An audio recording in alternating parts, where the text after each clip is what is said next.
सुनेत्रा पवार आज अर्ज दाखल करतील आणि प्रचार सभा आयोजित करण्यात आलेली आहे आणि या प्रचार सभेत सुनेत्रा पवार यांनी वक्तव्य केलंय। वेळ बदलली असली तरी चिन्ह तेच आहे असं सुनेत्रा पवार यांनी म्हटलेलं आहे। सुनेत्रा पवार यांच्या प्रचार सभेत मुख्यमंत्री एकनाथ शिंदे आणि दोन्ही उपमुख्यमंत्री उपस्थित होते। संबोधित करण्यात आलेला आहे जनतेला। प्रचार सभा पार पडलेली आहे आणि यावेळी बोलताना सुनेत्रा पवार यांनी हे वक्तव्य केलंय।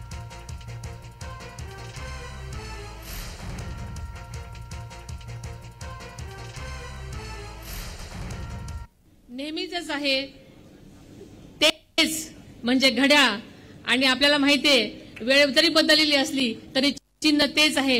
म्हणून आपल्या सगळ्यांना मी विनंती करते की जास्तीत जास्त आपण घड्याळ पुढचं बटन दाबून या 7 मे 2024 रोजी जास्तीत जास्त मतदान करावं आणि मला बहुमतांनी निवडून द्यावं अशी आपल्या सर्वांना विनंती करते।